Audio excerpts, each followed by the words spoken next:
जो Bible study कर रहे हैं, प्रभु का वचन हम देखेंगे आज मेरा शीर्षक है तूफान के ऊपर। हम जानते हैं कि प्रेरितों की पुस्तक में सारे शुरुआती जो कलीसिया में जो भी हुआ था, कलीसिया कैसे बढ़ी, इन सब चीज़ों के बारे में प्रेरितों की पुस्तक में लिखा है। लेकिन हम देखते हैं कि प्रेरितों की पुस्तक में एक ऐसा अध्याय है जो पूरा अध्याय उस तूफान के बारे में ही जो पूरा व्याख्यान दिया हुआ है।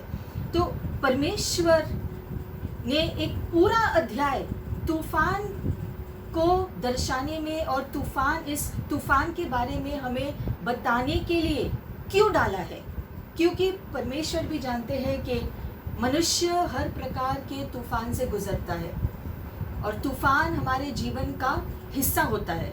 और हम देखते हैं कि इस अध्याय के द्वारा जो है परमेश्वर हमारा निर्देशन करेंगे आज कि तूफान में कैसे हमें होना है, प्रभु पे अपना विश्वास अटल रखते हुए।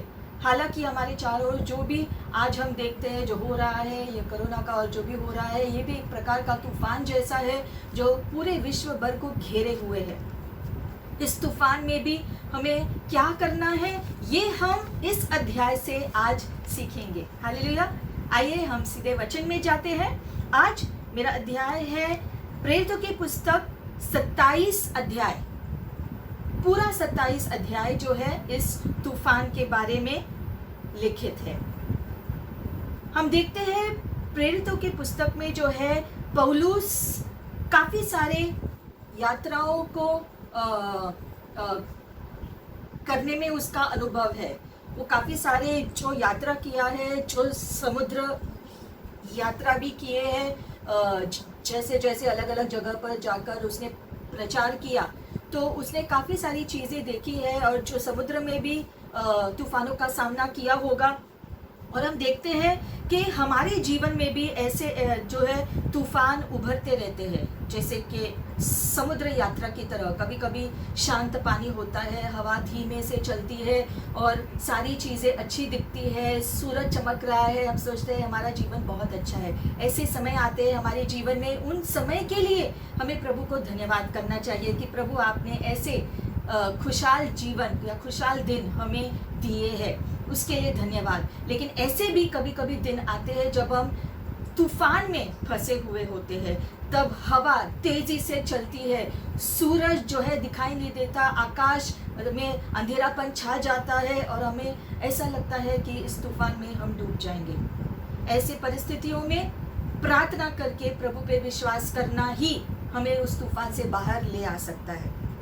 और यही हम इस अध्याय में देखते हैं। हर व्यक्ति जो है तूफान का सामना करता है, अलग अलग प्रकार के दिन देखता है। कभी अच्छे दिन होते हैं, कभी बुरे दिन होते हैं। उसके बावजूद हम देखते हैं कि पौलुस यहाँ पर, हालांकि एक जो कैदी है, 27वें अध्याय में हम देखते हैं कि पौलुस यहाँ पर एक कैदी है सुसमाचार बांटने की वजह से, और उसका कैदी होने के नाते उसे रोम लेकर जा रहे हैं ताकि वहां पर पौलुस का न्याय हो। जैसे कि परमेश्वर ने पहले कहा था कि तुम्हें रोम जाना है, तो ये उसी यात्रा के दौरान का तूफान है। हम देखते हैं यहाँ पर कि जैसे हम सब मुश्किल की घड़ी जो है, हम जो मुश्किल की चीज़ों पर ज़्यादा ध्यान देते हैं। ये मुश्किलात है, वो मुश्किल है, जो है संकट पर हम ज़्यादा अपना ध्यान लगाते हैं।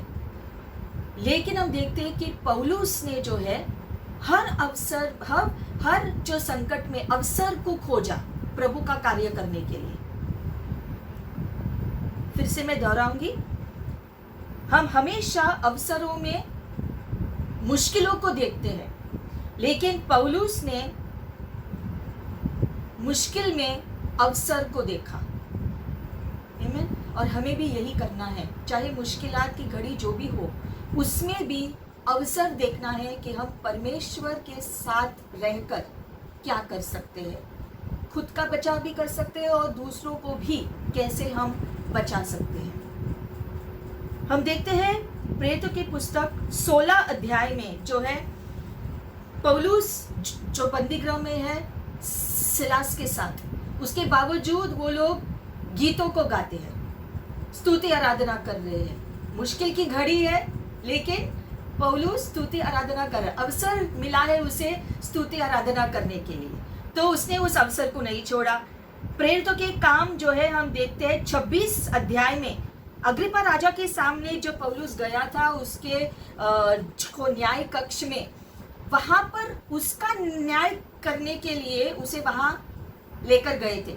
लेकिन चर्चा के दौरान हम देखते हैं कि पौलुस बाद में उनको प्रश्न करते हैं, मतलब वो अभी अपराधी से जो वकील ही बन जाता है और उनको प्रश्न करता है कि क्या सही है और क्या गलत। तो चाहे परिस्थिति जो भी है, परमेश्वर आपका इस्तेमाल कर सकता है दूसरों के बचाव के लिए, दूसरों के उद्धार के लिए, दूसरों के चंगाई के लिए, दूसरों के छुटकारा के लिए। आमीन। और जैसे हम अपना विश्वास प्रभु पे रखेंगे हम तो बचेंगे ही, और दूसरे लोग भी जो है वो भी बच जाएंगे। हमारा परमेश्वर ही है इतना भला और वो हमारे साथ है।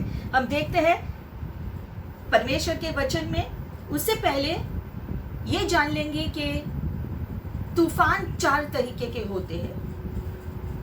पहला जो साधारण तूफान होते हैं, जो प्रकृति का भाग है। हम देखते हैं मत्ती 5वां अध्याय 45 वचन में लिखा गया है कि परमेश्वर बारिश धर्मी और अधर्मी दोनों पर भेजता है।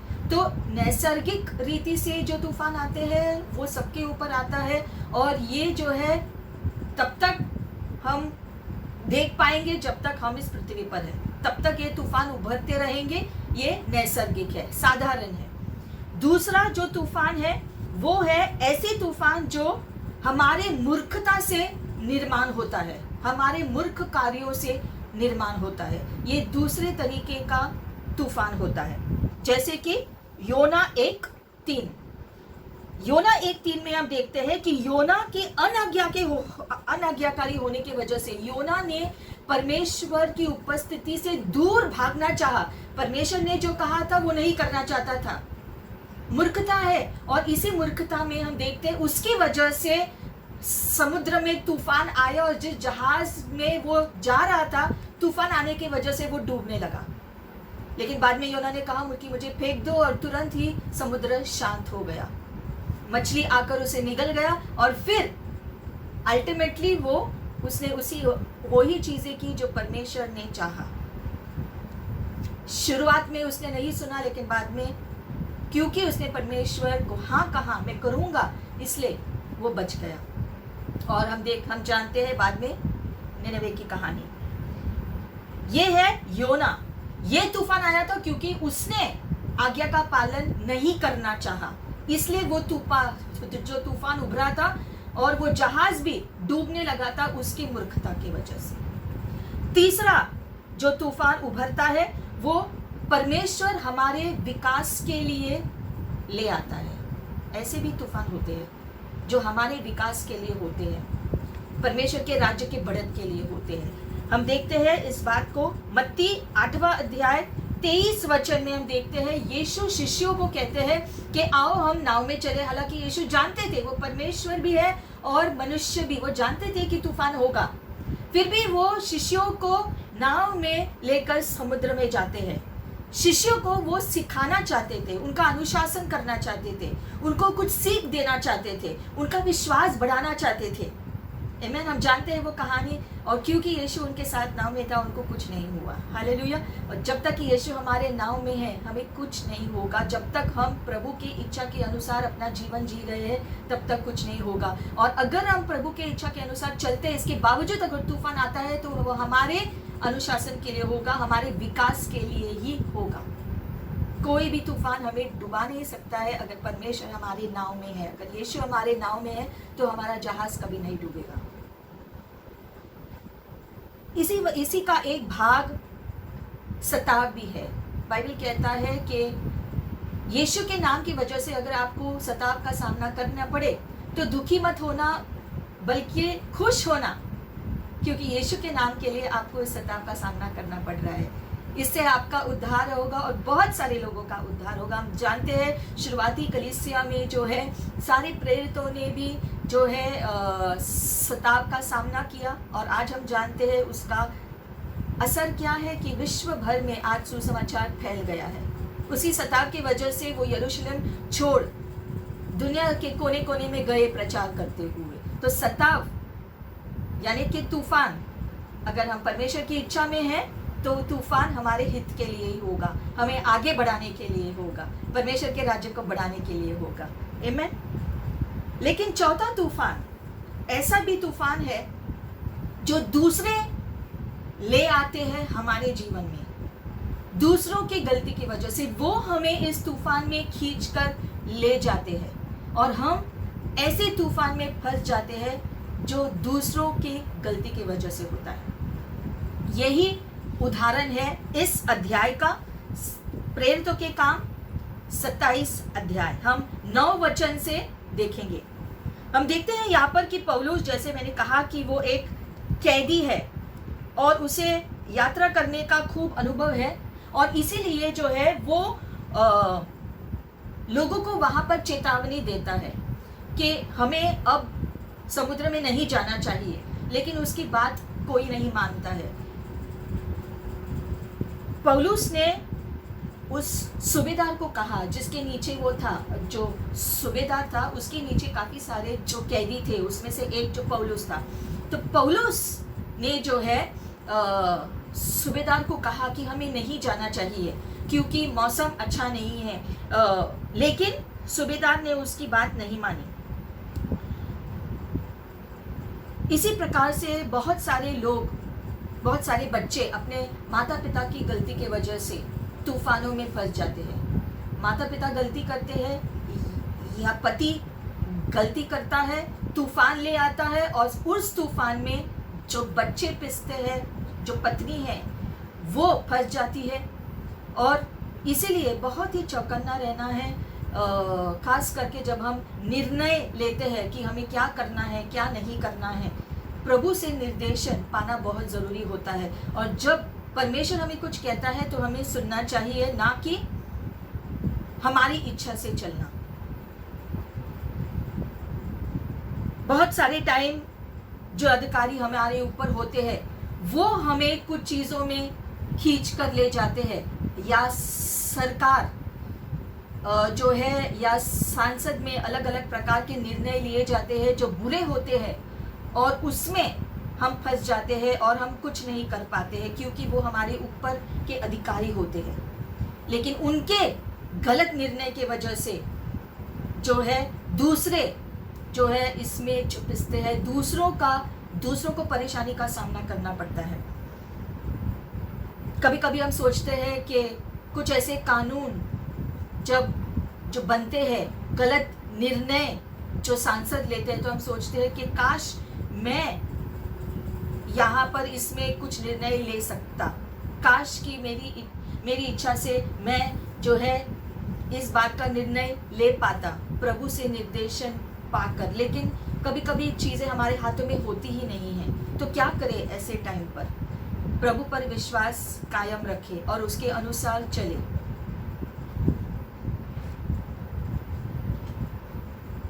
जब हम गलत निर्णय लेते हैं तब हम जहाज को डुबा सकते हैं। यही इस अध्याय में लिखा गया है कि सूबेदार ने जो है जहाज के मालिक की बात सुनी। जहाज के मालिक ने तो अपने हित के लिए, अपने फायदे के लिए सोचा, और इसलिए सूबेदार ने सोचा कि ये तो जहाज का मालिक है, इसको पता है हमें जाना है नहीं है। लेकिन पौलुस की बात वो नहीं माना और वो निर्णय करता है, सूबेदार निर्णय करता है कि हमें जहाज पर जाना है, और जो पौलुस तो कैदी है उसे सूबेदार के इच्छा के अनुसार जहाज में जाना ही पड़ा। पौलुस की बात उसने नहीं माना और सब लोग जहाज के अंदर चले गए, जो बहुत ही जल्द तूफान में फंसने वाला है। इसी रीति से प्रियो, जब हम गलत निर्णय लेते हैं उसका प्रभाव हमारे जीवन पर होता है और हम तूफान में फंस जाते हैं। हमारा जीवन तूफान में फंस जाता है। हमारे साथ साथ हमारा परिवार, हमारे पड़ोसी, हमारे दोस्त, हमारे जो है सभी लोग जो हमसे जुड़े हुए हैं वो भी उस तूफान में फंस सकते हैं। हमारे गलत निर्णय की वजह से तूफान का सामना हमें करना हो सकता है। इसलिए बहुत ही चौकन्ना रहना है इस बात से कि हम कोई गलत निर्णय न लें। तो हम ये देखते हैं कि इस अध्याय में जो है जो 5 कारण लिखे गए हैं एक के पीछे एक, जिसकी वजह से ये तूफान आया। सबसे पहले हम देखेंगे 9 वचन में लिखा गया है कि उन्होंने निर्णय लेने में जल्दबाजी की। सबसे पहले क्योंकि लिखा गया है कि बहुत समय बीत गया, इसलिए उन्होंने जल्दबाजी की जहाज में जाने के लिए। इसलिए वैसे ही जो है हम अपने जीवन में कभी कभी जो है हम सोचते हैं कि बहुत ही समय निकल चुका है, अब हम ही कुछ कर लेते हैं और जल्दबाजी में गलत निर्णय लेते हैं, जल्दबाजी में विवाह कर लेते हैं, जल्दबाजी में घर छोड़ देते हैं, जल्दबाजी में जो है खलीसिया छोड़ देते हैं, जल्दबाजी में स्कूल नौकरी छोड़ देते हैं। कोई भी निर्णय जल्दबाजी में नहीं करना है क्योंकि वो ज्यादातर गलत ही होता है। और हम देखते हैं यही इन्होंने किया, क्योंकि जो समय निकल रहा था इसलिए उन्होंने जहाज पर जाने का तय किया। प्रभु पर इंतजार करना बहुत जरूरी है क्योंकि शायद हम जल्दबाजी में चढ़ सकते हैं नाव में, लेकिन बाद में उसका भुगतान बहुत समय तक करना पड़ेगा। इसे कोई भी निर्णय जल्दबाजी में बिल्कुल भी नहीं करना क्योंकि फिर उसका प्रभाव बहुत लंबे समय तक हमको भुगतना पड़ता है। जैसे मूसा ने कहा, निर्गमन 33:15 जो वचन में मूसा ने प्रभु को कहा कि जब तक आप नहीं जाओगे मैं नहीं जाऊंगा।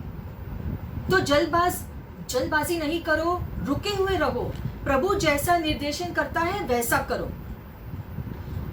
समय निकला जा रहा है, जाने दो। प्रभु जानता है कि सही समय क्या है, वो जानता है किस मौसम के लिए, किस चीज के लिए कौन सा समय सही है। उस पर विश्वास करो और वो सही समय में तुम्हारा निर्देशन करेगा। दूसरी बात, क्या गलती की उन्होंने, क्या कारण था कि उनका जहाज डूबा? जो सबसे पहला था कि उन्होंने जल्दबाजी में निर्णय लिया। दूसरी बात है कि उन्होंने दुनिया के बुद्धि पर निर्भर रहे, दिव्य बुद्धि पर निर्भर नहीं रहे। हमें दुनिया के अनुसार सोचना नहीं है, दुनिया की तरह चलना नहीं है। हम देखते हैं यहाँ पर सूबेदार ने व्यापारी का और जहाज के उद्योगपति की बात को मानना और जहाज पे चढ़ा और सारे कैदियों को भी लेकर गया। सूबेदार को निर्णय करना था। जहाज के मालिक ने तो तय किया था कि वो जहाज लेकर जाने वाला, लेकिन सूबेदार को निर्णय करना था कि उसे कैदियों को लेकर जहाज पे जाना है या नहीं। और पौलुस ने जो कैदी है वहां पर दूसरे कैदियों के बीच में, वो सूबेदार को कहता है कि हमें नहीं जाना चाहिए क्योंकि जो है ये अभी जो समय ठीक नहीं है इस पर जाने के लिए। लेकिन सूबेदार सोच रहा है शायद ये एक धर्मी कट्टर है, एक तरफ ये एक जो है उद्योगपति है जो जानता है जहाज के बारे में, तो इसकी बात माने या इसकी। और इसलिए सूबेदार जो है मनुष्य की सोच के साथ जाता है और इसीलिए तूफान में वो फंस जाते हैं। जहाज के मालिक ने जहाज चलाने के लिए जो निर्णय लिया गलत था। सूबेदार ने जो उसके अनुसार जहाज पर जाने का निर्णय लिया वो गलत था। पौलुस जो कह रहा था कि जहाज पर नहीं जाना है वो सही था, लेकिन किसी ने उसकी बात नहीं मानी। क्यों? क्योंकि उन्होंने, सूबेदार ने दुनिया के बुद्धि पर विश्वास किया, ना कि दिव्य बुद्धि पर जो परमेश्वर की ओर से आता है। और इसी वजह से जो है हम देखते हैं हम भी ऐसे ही जो है गलतियां करते रहते हैं। दुनिया कर रही है, दुनिया ऐसी चलती है तो हम भी ऐसे ही चलेंगे। हमें ऐसा नहीं करना है। जो सही है वो हमें करना है, ना कि इसलिए कि दूसरे कर रहे हैं इसलिए हमें करना है, क्योंकि दुनिया की सोच अलग है और परमेश्वर के राज्य की सोच अलग होती है। हम देखते हैं आजकल बहुत सारे लोग जो है काउंसलिंग के लिए या सलाह के लिए दुनिया के पास जाते हैं, साइकेट्रिक के पास जाते हैं, ऐसे डॉक्टर के पास जाते हैं, सलाहकार के पास जाते हैं जो दुनिया की सोच रखते हैं। अगर आपके विवाह में समस्या है, बच्चों के जीवन में समस्या है, तो दुनिया के लोगों के पास सलाह मांगने के लिए नहीं जाना है। वचन में सारी बातों का हल लिखा है। हमारे आत्मिक अगुवे जो है उनके पास आप जाकर सलाह जो मांग सकते हैं, क्योंकि वो वचन के अनुसार आपको सलाह देंगे कि आपको क्या करना है। किसी भी विवाह के मामले में अगर हम दुनिया के पास जाएंगे और समस्या गंभीर है तो वो तलाक के बारे में कहेंगे, लेकिन तलाक बाइबल के अनुसार नहीं है। तो हमें वचन के अनुसार चलना है, ना कि किसी दुनिया के सलाहकार के पास जाकर।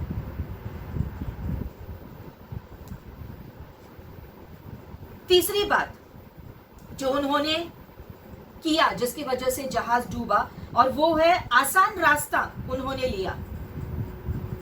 क्या था वो आसान रास्ता? उन्होंने देखा कि एक खुला बंदर है, जो जगह वो वहां पर थे, तो उन्होंने कहा ये खुला बंदर है तो यहाँ ठंडी का समय बहुत ही मुश्किल से कटेगा, तो अच्छा होगा कि इस बंदर स्थान से निकलकर हम दूसरे बंदर स्थान में जाए, क्योंकि वहां पर जो बंदर स्थान जो बंद है तो वहां पर कैसे भी तरह से हम पहुंच सकते हैं। उन्होंने आसान रास्ता अपनाया कि यहाँ पर थोड़ा मुश्किल होगा ठंडी का मौसम निकालने के लिए, वहां पर अच्छा होगा तो वहां चलते हैं। तो हमें आसान रास्ता नहीं लेना है। आसान रास्ता नैसर्गिक या प्राकृतिक जो है हो सकता है, लेकिन हमें जो है आत्मा के अनुसार चलना है, ना कि हम जो सोचते हैं उसके अनुसार, हमारा दिमाग लगाकर नहीं, लेकिन आत्मा जो चाहती है उसके अनुसार हमें जीना है। हमें जांचना है कि क्या हम वो सारी चीजें करते हैं जो हम चाहते हैं या वो करते हैं जो परमेश्वर चाहता है। बहुत सारे वक्त जो परमेश्वर कहते हैं हमसे, हमें करने के लिए आसान नहीं होता है, क्योंकि हम दुनिया के तरह जीने का आदत डाल चुके हैं और इसलिए उसको बदलना थोड़ा मुश्किल होता है। लेकिन परमेश्वर ने जैसा कहा अगर हम करेंगे तो आखिर में हमारा उद्धार होगा। चौथी बात जिसकी वजह से जहाज डूबा कि उन्होंने भीड़ का पीछा किया। मतलब क्या है? वचन 12 में लिखा गया है कि बहुमत लोगों ने कहा कि हमें जहाज पर जाना चाहिए। पौलुस अकेला ही कह रहा था कि जहाज पर नहीं जाना चाहिए, बाकी सारे लोगों ने कहा जो जहाज पर जाने वाले थे, सबने कहा हाँ ये अच्छा समय है, हम निकल जाते हैं। क्यों उन्होंने कहा? बहुमत लोगों ने अपने हिसाब को लगाकर ये तय किया कि जहाज में जाना ठीक है। जैसे कि हम कहते हैं अरे ये तो सब लोग कर रहे हैं और वो सफल हो रहे हैं तो मैं भी करूंगा। लेकिन क्या परमेश्वर चाहता है कि तुम वो करो? परमेश्वर क्या चाहता है तुमसे? तुम्हें वो करना है, क्योंकि उसमें तुम सही में सफल होगे और उसमें तुम आनंद पाओगे। दूसरे कर रहे हैं इसलिए हमें नहीं करना है, जो प्रभु चाहता है हमारे लिए वो हमें करना जरूरी होता है। गिनती की पुस्तक 13 और 14 वचन में अगर हम इसको पढ़ेंगे तो उसमें जो 12 जासूस के बारे में कहानी लिखा गया है, 12 जासूस में से 10 जासूस वापस आकर कहते हैं कि हम इस युद्ध को नहीं जीत सकते हैं, लेकिन सिर्फ 2 वापस आए थे और उन्होंने कहा कि हम तो इस युद्ध को आसानी से जीत सकते हैं। हालांकि दानव उस शहर में थे, लेकिन उन्होंने कहा नहीं हम तो आसानी से जीत सकते थे। 2 लोगों ने सिर्फ कहा कि वो जीत सकते हैं, 10 लोगों ने कहा, मतलब कि बहुमत ने कहा कि हम उस युद्ध को नहीं जीत सकते। हम जानते हैं कि जो 2 लोगों ने कहा वही सही था। वैसे ही 1 शमूएल 8 और 9 में लिखा गया है कि शाऊल को राजा बनाया गया। हालांकि इजरायली लोगों पर परमेश्वर शासन कर रहा था, परमेश्वर उनका निर्देशन कर रहा था, परमेश्वर उनका ख्याल रख रहा था, परमेश्वर उनका राजा था, लेकिन वो चाहते थे कि मनुष्य का एक राजा हो। और उन्होंने शाऊल को जो मतदान के द्वारा अपना राजा बनाया, और बाद में थोड़े समय के बाद वो उसी राजा को नहीं चाहते थे जिसको उन्होंने मतदान देकर चुना था। मतलब सीख क्या है कि परमेश्वर ही हमारा निर्देशन करे, ये अच्छा है। मनुष्य अगर करे तो गड़बड़ी होती और फिर हम कहते हैं अरे वो ही अच्छा था, पहले ही हम अच्छे थे। तो परमेश्वर जो हमारा शुरुआत और अंत है, परमेश्वर ही हमारा निर्देशन करे, ये हमारे लिए अच्छा है, क्योंकि हम परमेश्वर से निकले हैं और हमें परमेश्वर के पास ही रहना चाहिए और उसी के पास जाना है। हम देखते हैं मत्ती 27 अध्याय में भी हम देखते हैं पिलातुस ने लोगों से पूछा कि आपको यीशु चाहिए या बराबस चाहिए, क्योंकि उसने कहा कि मैं एक कैदी को रिहा कर सकता हूं। तब क्या हुआ था, वहां पर भी हम देखते हैं बहुमत लोगों ने कहा कि हमें बराबस दे दो, जिसकी वजह से हालांकि पिलातुस जानता था कि यीशु में कोई दोष नहीं था, लेकिन फिर भी लोगों के बहुमत की वजह से उन्होंने यीशु को क्रूस पर भेजा और बराबस को छोड़ दिया। वहां पर भी बहुमत गलत थी। ज्यादा करके बहुमत जो कहते हैं वो गलत होते हैं, क्योंकि वो दुनिया की सोच से सोचते हैं। लेकिन हमें परमेश्वर की सोच रखकर परमेश्वर की आत्मा के निर्देशन से चलना है, ना कि दुनिया की तरह, दुनिया की सोच लेकर, दुनिया के रास्तों पर। हमें परमेश्वर के रास्तों पर चलना है। 5वीं बात, उन्होंने परिस्थितियों पर अपनी निर्भरता रखी। वचन 13 और 14 में लिखा गया है कि जैसे वो चाहते थे कि हमें जहाज में जाना है, तभी उन्होंने देखा कि आसमान साफ हो गया, सूरज चमक रहा था, तो उन्होंने कहा हाँ देखो हम जैसा चाहते हैं वैसे ही हो रहा है, आसमान जो है साफ दिख रहा है, तो ये अच्छा समय है जहाज पे जाने के लिए। परिस्थिति भी ऐसी दिख रही है जो हम चाहते हैं उसके ही अनुसार, तो हम इसी बात को करें। बिना परमेश्वर के निर्देशन के कोई भी काम नहीं करना है, चाहे वो परिस्थिति कितना भी अच्छा दिखे। वो नहीं जानते थे कि वो शांत आकाश जो है, शांत हवा, साफ आसमान बहुत ही जल्द बदलने वाला था। वो शांत परिस्थिति अचानक से भयानक तूफान में बदलने वाला था, ये वो नहीं जानते थे। वो जो चाहते थे उसके अनुसार उन्होंने परिस्थिति देखी और उसको करने के लिए तय किया। ये उन्होंने गलती की। जब हम ऐसे निर्णय लेते हैं खुद से, बिना परमेश्वर से प्रार्थना किए, बिना परमेश्वर का निर्देशन लिए खुद से कुछ करते हैं, तो वो ज्यादातर गलत ही होता है। हर बात करने से पहले परमेश्वर के लिए रुके रहे, परमेश्वर का निर्देशन देखें, फिर हम हमेशा सफलता को पाएंगे। तूफान में जाने के बाद अगर हम जो है परमेश्वर की बातों को नहीं मानते, बहुत सारे समय हम जानते हैं परमेश्वर ये कहते हैं, फिर भी हम कुछ और ही करते हैं, जिसकी वजह से हम तूफानों में फंस जाते हैं। अब तूफान में फंसने के बाद क्या होता है?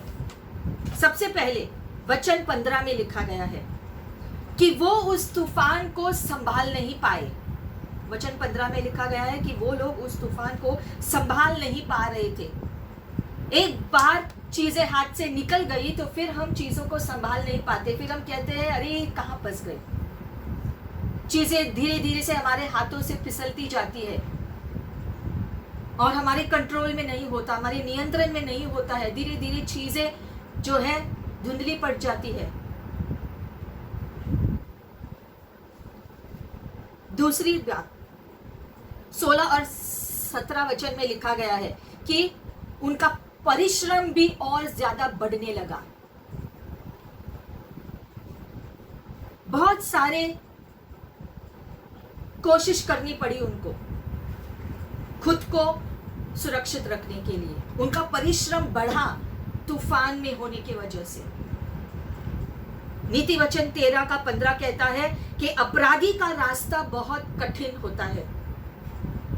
अपराधी का रास्ता बहुत ही कठिन होता है। अपराध में या पाप में या अनाज्ञाकारी होने की वजह से हम तूफानों में फंसते हैं और फिर बहुत ज्यादा परिश्रम करना पड़ता है। पूरी क्षमता डालकर, पूरी ताकत लगाकर परिश्रम करना पड़ता है, और वो भी सफलता पाए न पाए। यीशु ने कहा, मेरा जुआ अपने ऊपर ले लो क्योंकि वो हल्का है, वो भारी नहीं। मेरा जुआ ले लो। मत्ती 11:29 और 30 कहता है कि मेरा जुआ आसान है, उसे ले लो। शैतान बहुत बार कहता है कि मसीह जीवन जीना बहुत मुश्किल है, लेकिन मसीही जीवन हमारे जीवन में अनुशासन लेकर आता है, जिससे हमारा उद्धार होगा और अनंत जीवन हमारा होगा। आमीन। और इसीलिए हमें अपना मसीही जीवन वचन के अनुसार जीना है, परमेश्वर पर विश्वास करते हुए जीना है। हम देखते हैं आगे 18-19वें वचन में, जहाज के सारी चीजें वो फेंकने लगते हैं एक के पीछे एक। मतलब कि आपका जो भी साधन है, जो भी चीजें आपके पास है, वो सारी चीजें एक के पीछे एक आपसे दूर होने लगती है। सारी चीजें आप खोने लगते हो। 18-19 में लिखा गया है कि इतने सारे चीजें जो उनके पास थी वो सारे उनको फेंकने पड़े। जो चीजें पहली बहुत मूल्यवान थी जहाज में वो लेकर गए थे, जिस वजह से एक एक करके अभी उनको बाहर फेंकना पड़ा। कहा गया है इस दुनिया में एक व्यक्ति अपना आधा जीवन धन इकट्ठा करने में जो है लगा देता है। धन इकट्ठा करने के दौरान अपना स्वास्थ्य खो बैठता है। दूसरा आधा उनका जीवन क्या करता है, वो उसी धन को जो उन्होंने इकट्ठा किया और अपने स्वास्थ्य को खो दिया, उसी स्वास्थ्य को वापस जो पाने के लिए उसी धन को वापस खर्च कर देता है। मतलब क्या, आपका जीवन दुखी और व्यर्थ हो जाता है, क्योंकि आपने सिर्फ धन इकट्ठा करने में, स्वास्थ्य खोने में, वही स्वास्थ्य वापस पाने में और उसी धन को खो देने में अपना पूरा जीवन लगा दिया। आपने क्या पाया? कुछ भी नहीं। ऐसा जीवन हमें नहीं जीना है। हमें ऐसा जीवन जीना है जो परमेश्वर के साथ हो और सफलता के रास्ते पर हो, आशीष के रास्ते पर हो, खुद के लिए भी और हमारे चारों ओर है वो सब लोगों के लिए भी।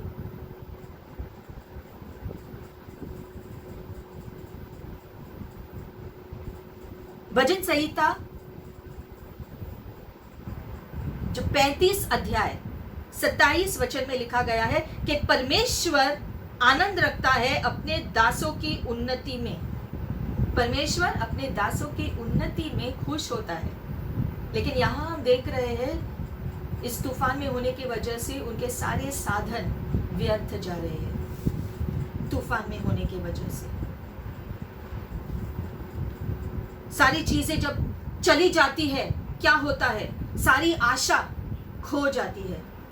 वही हुआ यहाँ पर 20 और 21 वचन में लिखा गया है कि उन्होंने अपनी सारी इच्छा, सारी आशा खो दी। सारी चीजें व्यर्थ हो गई, सारी चीजें फेंक दी और तूफान बढ़ता ही जा रहा है। सारी चीजें व्यर्थ हो गई। लिखा गया है सूरज और जो तारे छिप गए। उन दिनों में सूरज चांद तारों को देखकर समुद्र यात्री अनुमान लगाते थे कि किस दिशा में जाना है। लेकिन अगर सूरज और तारे ही छिप गए तो फिर उनके निर्देशन का साधन ही नहीं बचा। और लिखा गया है कि कोई छोटा तूफान नहीं था, मतलब कि तूफान काफी बड़ा था, छोटा नहीं। और जब ऐसे में तूफान बड़ा होता है और तुम्हारे सारे कैलकुलेशन जो है जो आपने किए हैं, सारे आपके व्यापार करने के लिए जो भी सर्वे आपने किया है, जो भी कैलकुलेशन आपने किया है, जब वो सारी चीजें व्यर्थ होती है, लेकिन आप कहते हैं कि मैंने बहुत सोच समझकर ये निर्णय लिया था, लेकिन फिर भी वो व्यर्थ होते हैं। सारी दुनिया की बुद्धि व्यर्थ होता है।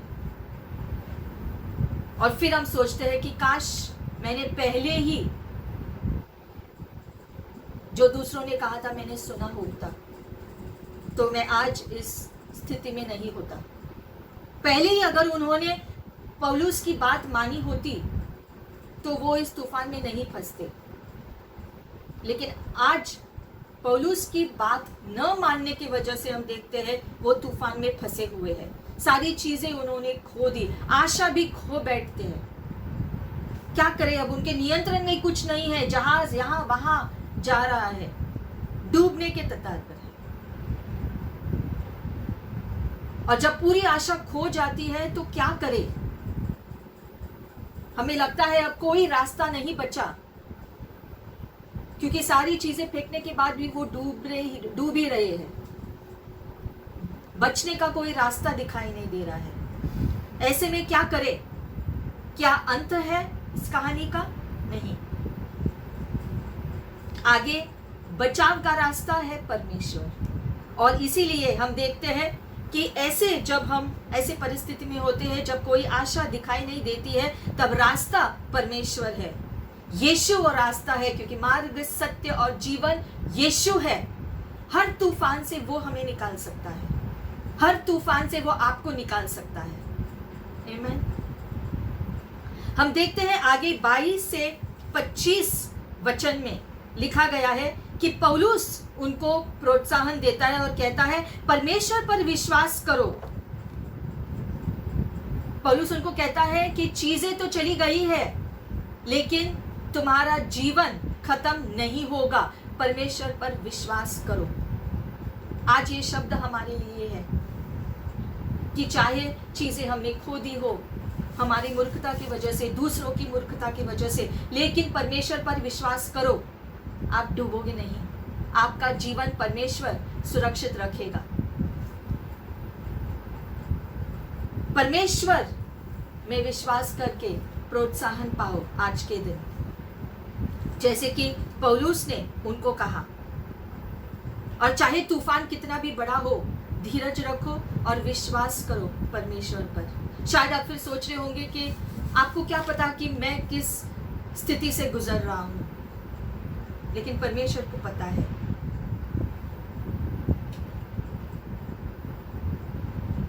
खास करके जब आप तूफान में हो और अगर आप ऐसी बातें सुनते हो, तब आप सोचते हैं क्या ये मेरे लिए है? हाँ, ये हमारे लिए है, ये आपके लिए है। परमेश्वर पर विश्वास करो। अगर आप तूफान में हो तो भजन संहिता 107 अध्याय 23 से 30 वचन, इस वचन को आप पढ़ते रहो। ये तूफान में कैसे परमेश्वर बचाता है, इस पर जो है हमें प्रोत्साहन देता है। और शायद पौलुस जहाज में इसी वचन को पढ़ रहा होगा। भजन संहिता 107 अध्याय 23 से 30 वचन, जब आप तूफान में हो तो इस वचन को पढ़ो, इससे आपको प्रोत्साहन मिलेगा, जैसे आप परमेश्वर पर विश्वास करोगे। और इसीलिए एक फर्क होता है, जो लोग प्रभु पे विश्वास करते हैं और जो लोग प्रभु पे नहीं विश्वास करते हैं, दोनों के बीच काफी फर्क होता है। क्योंकि एक में कोई आशा नहीं होता है, जब चीजें सारी धुंधली पड़ जाती है, सब कुछ खो गया है और उनको कोई आशा नहीं है, तब वो क्या करे कुछ सोचता नहीं है। वो लोग जिसके पास कोई आशा नहीं, जो प्रभु को नहीं जानते, परमेश्वर का अनुभव नहीं किए, लेकिन एक दूसरी तरफ वो लोग हैं जो परमेश्वर पर विश्वास किए रहते हैं और चाहे चीजें धुंधली दिखाई दे, तूफान में फंसे हुए दिखाई दे, सारी आशा खो दी, फिर भी हम परमेश्वर पर विश्वास करते जाते हैं और सही समय पर परमेश्वर हमें बचाएगा। आगे हम देखते हैं 26 वचन से 31 वचन तक लिखा गया है कि जो लोग पूरी रीति से परमेश्वर पर विश्वास नहीं करते हैं, मूर्खता में कार्य करने लगते हैं। जो लोग परमेश्वर पर विश्वास नहीं करते हैं, कहने के बावजूद भी अगर कोई सुनता नहीं है, तो वो उनकी मूर्खता में, वो खुद को मारने के रास्ते पर चल रहे हैं, खुद को खत्म करने के रास्ते पर चल रहे हैं। और आज हम देखते हैं दुनिया इससे, ऐसे लोगों से भरी हुई है, क्योंकि उनको कोई आशा नहीं है। बहुत सारे लोग हैं जिनको कोई आशा नहीं। हम देखते हैं आजकल खबरों में हम सुनते हैं कि बहुत सारे लोग जो है आत्महत्या कर रहे हैं, क्योंकि उनको आशा नहीं है। वो सोचते हैं कि जीवन खत्म हो गया तो बस खत्म हो गया। आज उनको आशा प्रभु दे रहा है। अगर आप भी ऐसा सोचते हैं कि कोई आशा नहीं बची, तो आज ये वचन आपके लिए है। परमेश्वर को अपने जहाज में ले आओ और आप सुरक्षित रहोगे। बहुत सारे लोग अपने कष्टों में शराब का सहायता लेते हैं, लेकिन शराब से आपकी समस्या हल नहीं होती है, बल्कि शराब आपको डुबो देता है।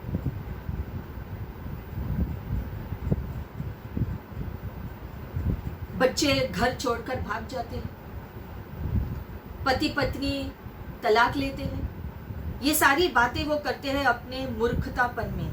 ये एक तरीके का जो है, जैसे कि इस कहानी में हुआ। इस कहानी में उन्होंने जीवन के नाव सागर में छोड़ने की सोचा और जहाज छोड़कर भागने के बारे में सोचा।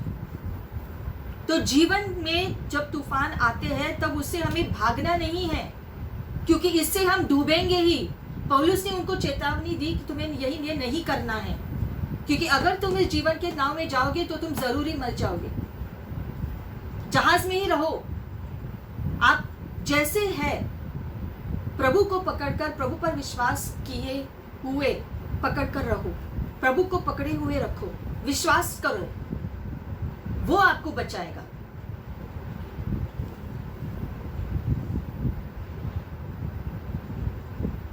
आगे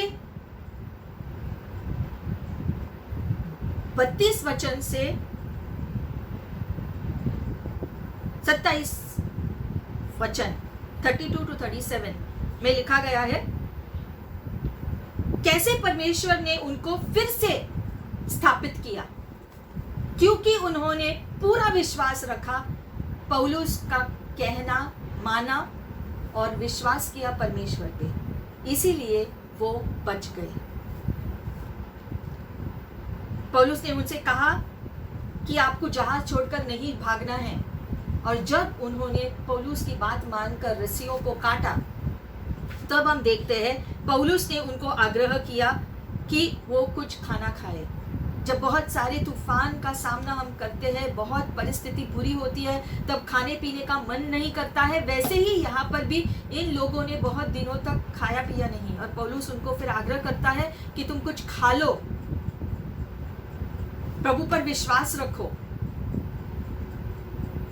परमेश्वर ने कहा है कि आपको कुछ नहीं होगा, तो आपको कुछ नहीं होगा, चाहे परिस्थिति जो भी दिखे। और फिर हम देखते हैं पौलुस ने उनको आश्वासन दिया कि उनका जीवन खत्म नहीं होगा, क्योंकि पौलुस अपने परमेश्वर को जानता था। वो जानता था कि उसका परमेश्वर कौन है। उसने विश्वास रखा, खुद के लिए भी और दूसरों के लिए भी। और फिर पौलुस ने रोटी लिया और उसे तोड़कर प्रभु को धन्यवाद दिया। हम देखते हैं यहाँ पर परमेश्वर को हमें याद करना है, यीशु को याद करना है। यीशु ने हमारे लिए विजय क्रूस पर उपलब्ध किया है। वो विजय हमारा है। वो विजय जो हमें दिया गया है, उसे हम क्यों खो दे। रोटी प्याले में जब हम भाग लेते हैं, हम याद करते हैं कि यीशु ने क्रूस पर हमारे लिए, हमारे पापों के लिए अपना जीवन त्याग दिया, इसलिए उसके लहू से हम शुद्ध हो जाते हैं, उसके कोड़े खाने से हम चंगे हो गए हैं। आमीन। और यही हमारा शस्त्र है, यही हमारा प्रोत्साहन है, प्रभु का वचन। प्रभु के वचन से हमें प्रोत्साहन मिलता है, शक्ति मिलती है, बल मिलता है, सांत्वना मिलता है। प्रभु के वचन में वो सारी बातें हैं जिसकी जरूरत आपको है। इसलिए जैसे पौलुस ने परमेश्वर पर विश्वास किया, वैसे ही हमें भी परमेश्वर पर विश्वास करना है, उसके वचन पर विश्वास करना है खुद के लिए, और तब हम बच जाएंगे, हमारा उद्धार होगा, हमें अनंत जीवन मिलेगा, चाहे तूफान कितना भी दिखे हमारे चारों ओर। आज के दिन, इन दिनों में चारों ओर डर फैला हुआ है, तूफान थमने का नाम नहीं लेता, लेकिन इस सब के बावजूद हमें परमेश्वर पर विश्वास करना है, हमें कुछ नहीं होगा। चाहे हमारे आजू बाजू परिस्थिति बुरी दिख रही है, इसके बावजूद परमेश्वर पर विश्वास करो और वो आपको सुरक्षित रखेगा। हम देखते हैं पौलुस के विश्वास के वजह से 276 लोग जो जहाज में थे वो बच गए, पौलुस के विश्वास की वजह से। आज आप विश्वास करो परमेश्वर पर, और आपकी वजह से आपका ही उद्धार नहीं होगा, लेकिन आपके साथ साथ आपके चारों ओर जो लोग हैं वो सभी का उद्धार होगा। आप प्रार्थना करो, आपकी वजह से आपका शहर उद्धार पाएगा, आपकी प्रार्थना से दूसरों का उद्धार होगा, दूसरों का बचाव होगा। आप विश्वास करो, आपके परिवार के लिए, आपके पड़ोसियों के लिए, आपके दोस्तों के लिए आप प्रार्थना करो, सबके लिए, और आप उनके लिए विश्वास करो। धर्मी जन की प्रार्थना व्यर्थ नहीं जाती, लेकिन परमेश्वर सुनता है और उसे जवाब देता है। हम देखते हैं कि परमेश्वर ने पहले से ही तय किया था। प्रेरितों की पुस्तक 23 अध्याय 11 वचन में जो है हम देखते हैं, ये तूफान के पहले जो है परमेश्वर ने जो बताया था पौलुस की कि तुम रोम जाओगे। परमेश्वर ने ये योजना बनाई थी कि पौलुस रोम जाएगा। फिर 27 अध्याय में तूफान के दौरान फिर से परमेश्वर पौलुस को आश्वासन देता है, तुम रोम जाओगे। और फिर हम 28 वचन में देखते हैं रोम, तो पौलुस रोम को पहुंचता है और सारे लोग जो नाव में थे उनका जीवन भी सुरक्षित होता है। परमेश्वर जो योजना बनाया है आपके जीवन के लिए वो पूरा होगा, चाहे कितने भी तूफान आए, जो कितने भी तूफान का सामना आपको करना पड़े, लेकिन परमेश्वर ने जो आपके जीवन के लिए योजना बनाई है वो जरूर पूरा होगा। कभी कभी चीजें ऊपर नीचे हो जाती है, उसके बावजूद हार नहीं मानना है, क्योंकि परमेश्वर जब तक हमारे नाव में है, यीशु जब तक हमारे नाव में है, हमारा नाव नहीं डूबेगा। और परमेश्वर की योजना जो हमारे जीवन के लिए बनाया गया है वो परमेश्वर जरूर ही पूरा करेगा। पौलुस नहीं जानता था जब वो जहाज में था कि आगे जाकर रोम जाने के बाद वो एफिसियों का, कोलोसियों का, फिलिपियों का, ये सारे जो पत्रों को लिखने वाला है, लेकिन परमेश्वर जानता था और उसे परमेश्वर ने उस जहाज से, उस तूफान से बाहर निकालकर उसे सुरक्षित रखा और उस योजना को पूरा करने के लिए उसका निर्देशन किया। हम नहीं जानते हैं कि परमेश्वर ने हमारे जीवन के लिए क्या योजना बनाई है, लेकिन उसने जो भी योजना बनाई है हमारे लिए अच्छे के लिए है, और हमारी योजना उसकी योजना के सामने कुछ भी नहीं है। इसलिए सबसे अच्छा यही है कि हम अपने जीवन को उसके हाथों में सौंप दें, सौंपने के बाद उस पर विश्वास करें। परमेश्वर के हाथों से हमें कोई नहीं छीन सकता है और कोई भी तूफान हमें डुबा नहीं सकता। पौलुस ने तो परमेश्वर पर विश्वास किया, सूबेदार ने जहाज के मालिक पर विश्वास किया। क्या हम पौलुस की तरह परमेश्वर पर विश्वास करते हैं? ये प्रश्न है। प्रेरितों की पुस्तक 16 अध्याय 31 वचन में लिखा गया है, प्रभु पर विश्वास करो, प्रभु यीशु पर विश्वास करो और तुम्हारा उद्धार होगा। आज यीशु मसीह पर विश्वास करो, अपना जीवन उसे सौंप दो पूरी रीति से, अपना मन, अपना हृदय, अपना परिवार सारी बातें, आपका व्यवसाय, आपकी नौकरी, सारी चीज़ें उसे समर्पण करो और उस पर विश्वास करो, वो आपको आगे ले जाएगा। हालेलुया। आज इस वचन से हम प्रोत्साहन लेंगे, ये जानकर कि जब तक यीशु हमारे नाव में है हम नहीं डूबेंगे। हमारा विश्वास कायम रखेंगे उस परमेश्वर पर जो पहला और अंत भी है, शुरुआत भी वो है, अंत भी वो है। हम अपना विश्वास हमारे उसी परमेश्वर पर लगाएंगे और वो हमें उस पार ले जाएगा जहाँ पर अनंत जीवन हमारे लिए रुका हुआ है। आमीन। हालेलुया। आशीषित रहो। शालोम।